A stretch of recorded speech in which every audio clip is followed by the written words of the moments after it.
ಅಬ್ದುಲ್ ಕಲಾಂರು ಅದನ್ನ ಹೇಳಿದ್ದು, ಕನಸನ್ನು ಕಾಣು ಅಂತೇಳಿ. ಕನಸನ್ನು ಕಾಣು, ಕೆಲಸ ಮಾಡು ಅಂತ ಹೇಳಿದರು. ನಮ್ಮ ಕನಸು ಒಂದೇ, ನಾವು ಯಾವಾಗಲೂ ದೇಶ ಕಟ್ಟತಕ್ಕಂಥ ಕೆಲಸ ಮಾಡ್ತೇವೆ. ದೇಶವನ್ನು ಜಾತಿ ಹೆಸರಲ್ಲಿ ಮತ್ತೊಂದಿಷ್ಟು ಹೊಡಿತಕ್ಕಂಥ ಕೆಲಸ ಮಾಡೋದಿಲ್ಲ. ನಮ್ಮ ಉದ್ದೇಶ ಏನು? 2028ನೇ ಇಸ್ವಿಗೆ ಭಾರತೀಯ ಜನತಾ ಪಾರ್ಟಿ JDS ಪಕ್ಷ ಸಮ್ಮಿಶ್ರ ಸರ್ಕಾರವನ್ನು ಮಾಡ್ತೇವೆ.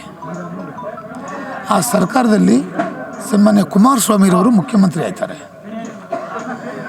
ಕುಮಾರಸ್ವಾಮಿಯವರು ಯಾವಾಗ ಮುಖ್ಯಮಂತ್ರಿ ಆದಾಗಲೂ ಕೂಡ ಈ ರಾಜ್ಯದ ಜನತೆ ಸಂತೋಷ ಇರ್ತಕ್ಕಂಥದ್ದನ್ನು ನಾವು ಉದಾಹರಣೆ ಸಮೇತವಾಗಿ ನೋಡಿದ್ದೇವೆ.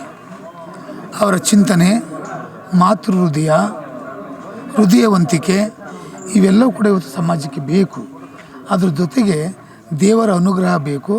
ಅನುಗ್ರಹ ಅಂದರೆ ಜನಗಳ ಅನುಗ್ರಹ, ಜನಗಳ ಪ್ರೀತಿ, ತಾಯಂದಿರ ಆಶೀರ್ವಾದ ಯಾವಾಗಲೂ ಕೂಡ ಕುಮಾರಣ್ಣವ್ರ ಮೇಲೆ ಇದೆ. ಮುಂದೆ ಬರ್ತಕ್ಕಂಥ ದಿನದಲ್ಲಿ ಭಾರತೀಯ ಜನತಾ ಪಾರ್ಟಿ ಮತ್ತು JDS ಪಕ್ಷ ಸೇರಿಕೊಂಡು ಸರ್ಕಾರವನ್ನು ರಚನೆ ಮಾಡಿ ಸನ್ಮಾನ್ಯ ಕುಮಾರಣ್ಣವರು ಮುಖ್ಯಮಂತ್ರಿ ಆಗ್ತಕ್ಕಂಥದ್ದು.